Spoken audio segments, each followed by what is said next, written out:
Well, good afternoon, everyone, and welcome to the COVID-19 update for Thursday, November 5th.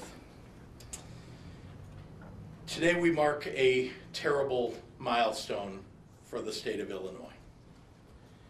Following our largest single-day increase in deaths since early June, Illinois has now surpassed more than 10,000 Illinoisans lost to COVID-19. Each day we are losing more and more of our neighbors to this virus. That's not a trend that's going to turn around on its own. It's up to us, all of us, to do something to save the next family from tragedy. Because unfortunately, it could easily be yours. And to all those who have lost someone to this horrible, invisible virus, I am so sorry for your loss. I am so sorry for your grief. I'm so sorry that your personal tragedy is folded into this public one. Please know that the state of Illinois stands with you.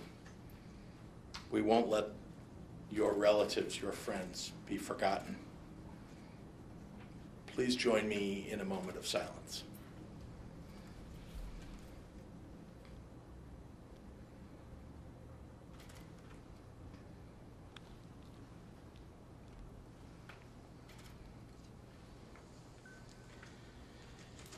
To all Illinoisans, I cannot stress enough the severity of our situation.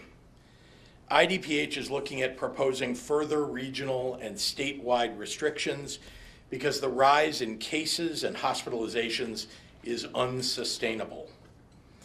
But I cannot stress how important your individual actions are right now. What you do, what we all do, will determine how much worse the coming weeks will look. We are seeing record numbers of new COVID-19 cases across the state. Our community transmission rates are at drastic levels. In the last week alone, we've seen our state case positivity climb from 6.9% last Thursday to 9.1% today. And our test positivity, which we use for mitigation decisions, similarly climbed from an average of 8.2 then to 10.5% now. In 1 week. Yeah. 1 week. That's on top of massive growth since the beginning of October. We've seen our case positivity rate in the state nearly triple. As has been the case for weeks now, this comes as Illinois sets new records in testing. Today we reported our 8 millionth test, and we're now averaging more than 82,000 tests per day. That's good news, and we're continuing to build on that. But at this point, the rate of growth in our positivity is far outpacing our growth in testing. In other words, the more we test, the more we're finding people infected with the virus. That's awful news. Offsetting that is that we're finding infected individuals earlier, both because people are getting tested when they're contact traced or when they're, exposed to someone who is sick. Both of those things, really. Don't wait until you develop any symptoms. The earlier that you test, the more likely you can limit the spread of the virus to your family, to your friends, or your coworkers. Across the state, our regional test positivity rates continue to reach new heights. Today, the region with the lowest average in the state is at 10.0%. That's Region 6, East Central Illinois. Region 1, the Northwest region, is at an alarming 15.8%. With Region 7, Will and Kankakee counties now following closely behind at 13.4%. Last Thursday, we saw a rolling average of 2,700 COVID-19 patients in our hospitals statewide. Today, that average is up over 3,400. That's up 120% since the beginning of October, when we were averaging just over 1,500 people in the hospital fighting COVID-19. Just think about that. We have more than doubled the number of people in our hospital system with this disease in just about 5 weeks, with no sign of slowing. We are just 3 weeks from Thanksgiving. We continue to see rising numbers of severe cases trailing rising hospitalization rates, which, mind you, is already a sign of severity on its own. The number of COVID-19 patients in the ICU is up more than 100% since October 1st. We entered last month with an average of 360 COVID-positive ICU patients in the hospital, and today we've more than doubled that with an average of 724. And since the beginning of October, the number of people fighting COVID-19 on a ventilator statewide climbed from around 140 to more than 300. Across the nation, we're seeing states and cities affected by this growing crisis, and they're responding by rolling back their reopenings. And over in Europe, France, England, and Germany are rising at such a quick pace that they're resorting to much more significant restrictions on all non-essential activities, as they too face case numbers and hospitalizations rising at a tragic rate. Remember that Europe fared much better than the United States over the last 5 months. So when they impose those severe mitigations, it's an indication that the virus is raging out of control there. And we are heading in a similar direction. The vast majority of people in this state want to keep themselves safe, their families and children safe, their parents and neighbors and friends safe. And they know that masking and distancing and limiting public gatherings are the right way to do it. But if others don't change their behavior, which we're going to experience, if they don't change their behavior, we are going to experience a surge in hospitalizations much higher than where we are now. And in some areas of our state, that will mean that you'll run out of hospital beds and nurses and doctors who can treat you. If the current trajectory continues, if our hospitals continue to fill up, if more and more people continue to lose their lives to this disease, we're going to implement further statewide mitigations, which nobody, and I mean nobody, wants. So we have got to get these rates of community transmission down. And the only way that's going to happen is if mayors and city councils and county boards across this state stand up and say, this needs to change. Far too many local governments across the state are failing to enforce any mitigation measures, allowing this continued rise in positivity to balloon out of control. It's time to take some responsibility. That's the only way that we will get out of this without having to implement more and more restrictions across more industries and across the entire state. Because frankly, I can tell you that these numbers are drastically increasing. And I can tell you that till I'm blue in the face. But if local leaders don't step up, if high-risk industries don't act accordingly, if families don't put off that gathering or dinner party, if people don't wear a mask, we're heading down a very dark, dark path toward where we were last spring. Let's not let that happen. With that, I'll turn it over to Dr. Ezike.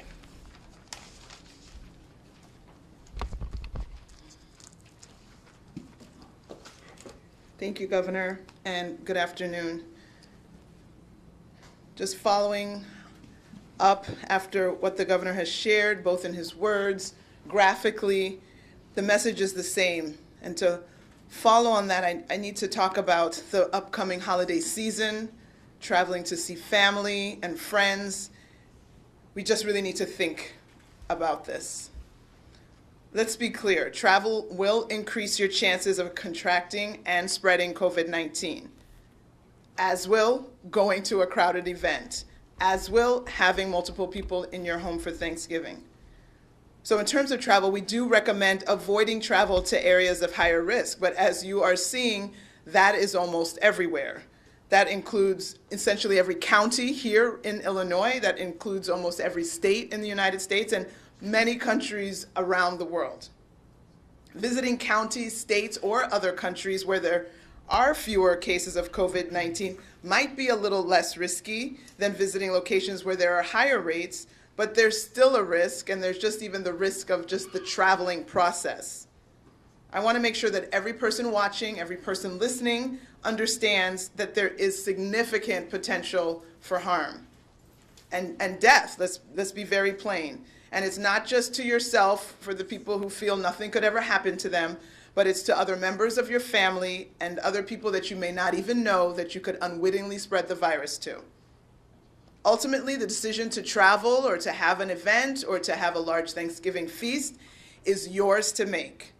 But I want to make sure that you can't say you didn't have all the information and the knowledge that COVID-19 is a serious disease. It's led to millions of hospitalizations and hundreds of thousands of deaths worldwide. I realize that some people may still choose to travel. Maybe you need to travel. Sometimes you'll have to travel, and in those instances, we are trying to provide guidance to help accomplish this in as safe a manner as is possible, knowing that we could never fully mitigate all the risk. So consider how you're going to travel or your mode of transportation. Obviously, when you fly, there are security lines as you go through the airport terminals. Think about a flight with layovers where it may be cheaper, but obviously that will pose more risk than a direct flight. Traveling by bus or train versus taking your own vehicle. Obviously, taking your own vehicle, if that's an option, would be safer. Traveling by bus or train, you might not be able to maintain 6 feet of distance, and sometimes that will be for extended periods of time during the journey. If you are driving your own personal car, plan out how you will do the stops for gas, for food, for bathroom breaks. Think about hand sanitizer and washing your hands frequently. IDPH has issued travel guidance and created a travel advisory map on its website. This is to help you make more informed decisions about travel if you have the choice or if you can postpone, but you can look there to see what's going on around the world. This is available at www.dph.illinois.gov/travel. We all want to be with our friends and family for the holidays. But perhaps this holiday, as we have already done for most of 2020, we are going to have to do it COVID style, and that means virtual. We'll have to stay at home and forgo the large gatherings so that we will have future events that we can be with our friends and family. Today, we are reporting 9,935 new cases. These are not duplicates. These are not people who took 5 different tests. These are new individuals diagnosed with COVID for a total of 447,491 cases. And as the governor mentioned, that includes 97 newly reported deaths for a total of 10,030 lives lost. And not that the 97 is not enough, but that includes individuals in their 20s, 30s, 50s, as well as people in their 60s and over. 3,891 people were reported to be in the hospital overnight with COVID-19, and of those, 772 patients were in the ICU, and 343 patients were on ventilators. In the last 24 hours, 86,015 tests have been reported for a total of more than 8 million tests. So as always, let me close with wear your mask, please. Wash your hands, please. Watch your distance to other people. And if you haven't already, get your flu shot. We are really at the point where we are concerned that whether you have the flu, whether you have COVID, whether you have chest pain, whether you have stroke-like symptoms, we are worried that there won't be a bed enough for everyone. So let's make some decisions now to decrease from the nearly 10,000 cases today. We can do something about the future number of cases that are identified. Thank you. Buenas tardes. Sé que todos están pensando en los días festivos y ir de viaje para ver a familiares y amigos. Quiero ser muy clara. Viajando aumenta sus posibilidades de contraer y propagar COVID-19. Recomendamos evitar viajar a áreas de mayor riesgo, que en este momento incluyen casi todos los condados de Illinois, casi todos los estados de los Estados Unidos y casi todos los países del mundo. Solo quiero asegurarme de que cada persona comprende el riesgo y el potencial de daño. Sí es su decisión, pero toma esta decisión con el conocimiento de que COVID-19 es una enfermedad grave que ha afectado a mucha gente en todo el mundo. Si tienes que viajar, es importante pensar en tu modo de transporte. Cuando volamos, enfrentamos líneas de seguridad y terminales de aeropuerto. Y vuelos donde hay que cambiar aviones nos ponen en mayor riesgo de exposición al COVID-19. Viajar en autobús o tren significa sentarse o pararse a menos de 6 pies de otras personas, a veces durante periodos prolongados. Si planeas conducir, las paradas para poner gasolina, comer o ir al baño pueden ponernos en contacto con otras personas y cosas que tocamos con frecuencia. IDPH ha publicado una guía de viaje y ha creado un mapa para viajes en nuestro sitio web para ayudar a las personas a tomar decisiones informadas sobre viajes. Visita nuestro sitio web en www.dph.illinois.gov/travel. Todos queremos estar con nuestros amigos y familiares durante los días festivos, pero en estas vacaciones debemos quedar en casa para poder estar con los amigos y familiares durante las próximas vacaciones. Hoy estamos reportando 9,935 casos nuevos de COVID-19, para un total más de 447,000 casos en Illinois. Eso incluye 97 muertes adicionales para un total de más de 10,000 vidas perdidas a este virus. 3,891 personas pasaron la noche en el hospital con COVID-19. De ellos, 722 pacientes estaban en la unidad de cuidados intensivos y 343 personas estaban en ventiladores. En las últimas 24 horas, 86,015 pruebas fueron hechas para un total de más de 8.1 millones de pruebas en Illinois. Y como siempre, practica por favor los 3 M's. Usa su máscara, lávese las manos y mantenga su distancia. No olviden, vayan por su vacuna contra la influenza. Necesitamos toda la protección que podemos obtener contra estas 2 enfermedades. Muchísimas gracias para su apoyo. And with that, I will turn it over to Governor Pritzker. Thank you, and happy to take questions from members of the media. Eric? And when we're talking about broader measures, stricter mitigations, like you've just stated, what are some of those things that look like immediately, and how far away are we from that? Well, as I say, if the numbers keep going in the wrong direction, we will need to impose further mitigations. I think we all remember what phase 3 looked like or phase 2 looked like. Those are all things that are under consideration. Remember that it's the exposure that people have to one another, the way they expose themselves, in other words, wearing a mask or not wearing a mask, whether they have distance from one another. Those are all the things that affect whether the virus is going to be spread, whether you're indoors in greater numbers than you should be, and so on. And so all of the things that we looked at and did over the last 6 months are things that are under consideration for what those new mitigations might look like. But let's just be clear, you can go look at all of the mitigations that we had in previous phases of Restore Illinois, or in the mitigations that are in the resurgence mitigation list, tier 1, tier 2, tier 3, which have been on the table on a regional basis. All of those are frankly, potential mitigations that we would put in place statewide. I had a question from my colleague, John Garcia. You talked about enforcement, local enforcement. Yes. There's a report out of McHenry County, 90% of businesses, even if that number seems high, it's significant, even if that number were lower, 90% of businesses not complying with the indoor dining ban. Even if local law enforcement was really trying to enforce this, I mean, when you have that many people not Believe me, when one of them gets a citation, others hear about it. When 5 of them get a citation, all of them hear about it. They know that if there was enforcement, if there were actual consequences for their actions at the local level, and they're supposed to enforce state laws. You know, state regulations, state laws, that is their job. And when they don't enforce them, people die. Yes, sir.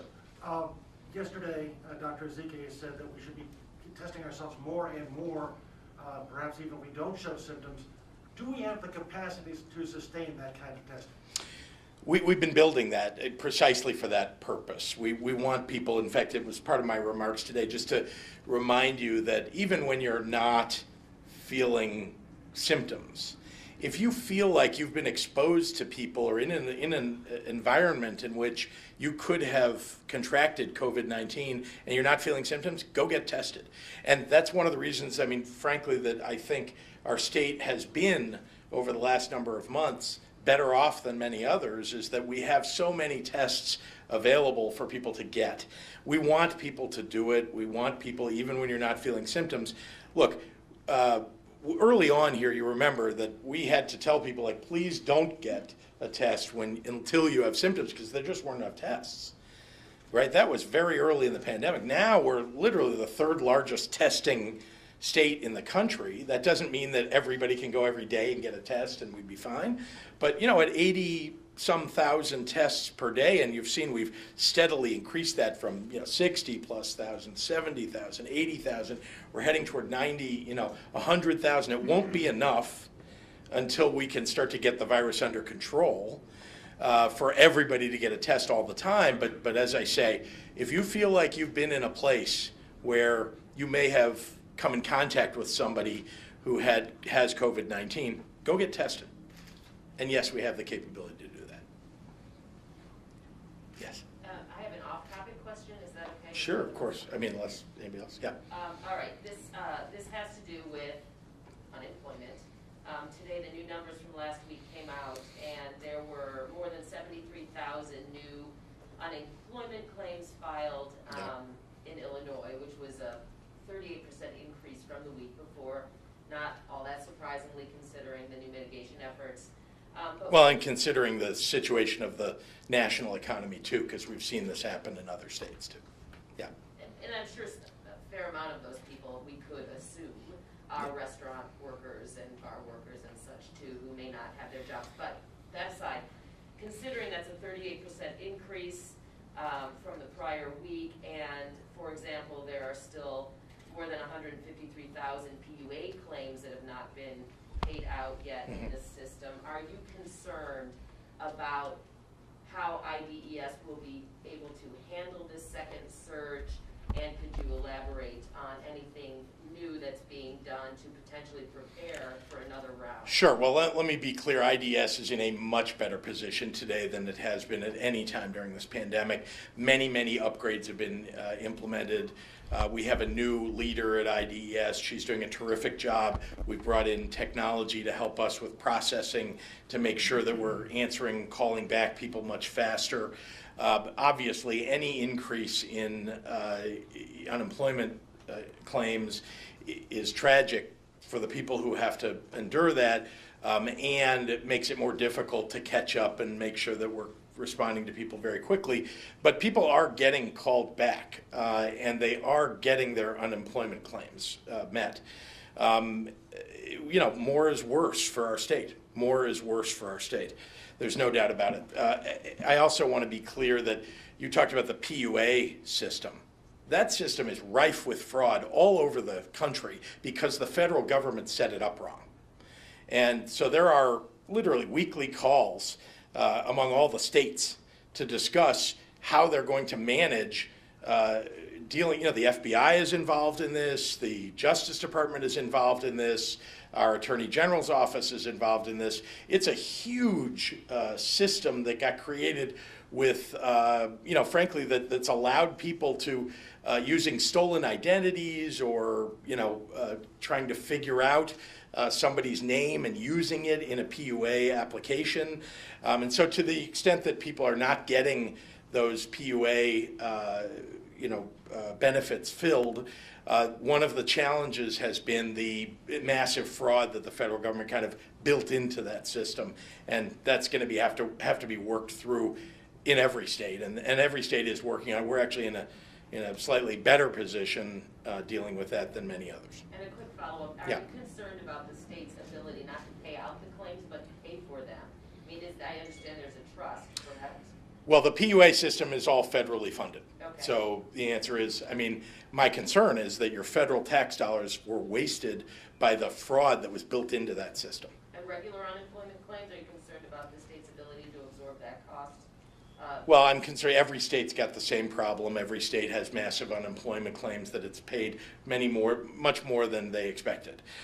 We too have that problem. And so, we'll work our way through it. It's certainly help that we'll need from the federal government to support unemployment for every state and for the state of Illinois as well. And obviously we have an agreed bill process to work through business and labor working together to make sure that system is solvent. Just to follow up on the stricter mitigation. Sorry. Yeah. Oh, good. You're good. Okay. On the possibility of stricter mitigation. Yes. You said in the past it takes a couple weeks for the resurgence mitigations to take hold. It does. And really evaluate that. Are we in a place where you are evaluating what's been happening? Yes. And you think that the resurgence mitigations are not working? Well, it is clear that the numbers continue to go up even in places where we put those mitigations in place a couple of weeks ago or 3 weeks ago. And so as we watch those numbers, again, nothing's exact here. This virus doesn't follow an exact path or timing. But 2 to 3 weeks, and I look to Dr. Ezike, 2 to 3 weeks is at least a time in which you can start to see, is there a bend in the curve? What's happening? By the way, the virus, it doesn't slow down. The virus does what it wants to do. The question is whether people are following the mitigations that have been put in place. If they're not following the mitigations that are put in place, then no mitigations that you announce, or if you don't enforce them at the local level like we were talking about earlier, guess what? And if people aren't following them themselves, which is much preferred, enforcement is, your secondary measure. People should just do the right thing here for themselves and their families. And ultimately, we do believe these mitigations work, but people have to follow them. And I think that, just as importantly, some mitigations are less effective than others. Obviously, we saw back in the spring a complete stay-at-home order, not something right now that we're considering, but that worked, right? You saw that from the moment we put it in. Remember, it took 6 weeks from the moment we put it in for us to see a peak, and then begin to come down the other side. You remember? And it was about March 21st to about May 6th. Now, that's to get to a peak, right? You can see in the middle of it whether the curve is bending. And then you want to hit a peak and start going the other side. We're looking for the curve to bend. Right now it's in a linear fashion heading up. All right, we got to get to some questions from the internet. John O'Connor is asking, Wednesday you said you ran for governor to handle the budget responsibly because revenue never matched expenditures. Then you signed a budget with a $5 billion gap, hoping for federal aid that hasn't come. Was that responsible? Why should taxpayers believe you can fix this? Well, I don't think anybody thought when I was running for governor, nor did I, that we would have a pandemic that would take billions of dollars out of our state budget. And I did balance the budget for 2020. I balanced that FY 2020 budget, and we were running ahead on that budget. We actually had a surplus running under the budget that I got passed. But along came a pandemic, and that'll put a multi-billion-dollar hole in anybody's budget. This is from Rich Miller at Capital Facts. I'm hearing increasing anecdotal reports of long lines at testing stations. Representative Deb Conroy related a story today. Is there any evidence that this is a widespread problem, or is it confined to certain areas, and what's being done about it? I would say whenever we discover that there are long lines, untenably long lines, obviously if people have to wait a little bit, that's not bad. If they have to wait hours, that's bad. Whenever we hear about those, we start to increase testing capability in that area. Sometimes we move mobile assets into the area. Sometimes we go to the hospitals or other medical providers and ask them to start or expand implementing them. The fact is that we're trying to react wherever we see that, and when we hear about it, it's not a good thing, right? It's something we want to address everywhere in the state if we hear about it, and I hope people will report that to us.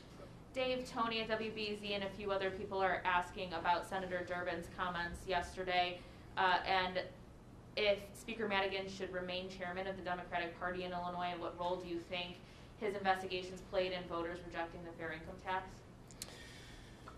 Look, I agree with Senator Durbin that opponents were able to tap into voters' concerns about corruption and their lack of trust in government. There are real challenges there, and that I have proposed significant ethics reforms that I know that the legislature needs to take up.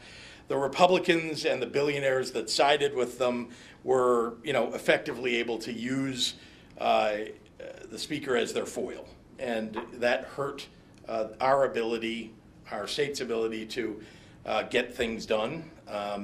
And the truth is that Democrats are standing up for the middle class and getting important things done to support them. But it is clear that Senator Durbin is expressing something that I think is accurate.